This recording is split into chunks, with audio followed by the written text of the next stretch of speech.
this video is how to set a mobility spreader, which are some of our newer ones for top dressing. They're higher clearance.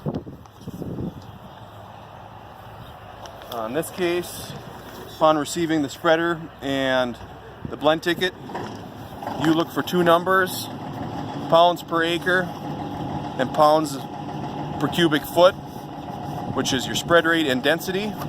Once you identify those two numbers, you come over and look for the scale on the back.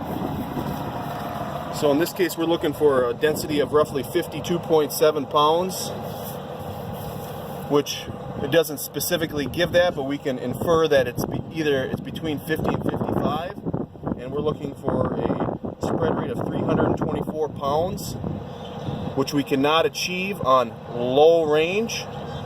So we move to high range, same thing, 52.7 pounds density, which is between 50 and 55, and we move on down till we find a number that's close to 324.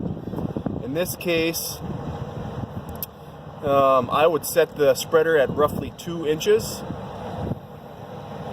maybe slightly less, about 1 3/4 inches. As you move up in density, the lower the spread rate is, so we could infer about 1 3/4 inches would be the appropriate setting. It's between 240 and 330.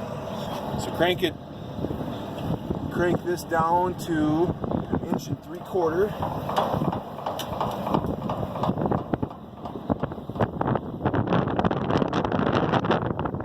Right there.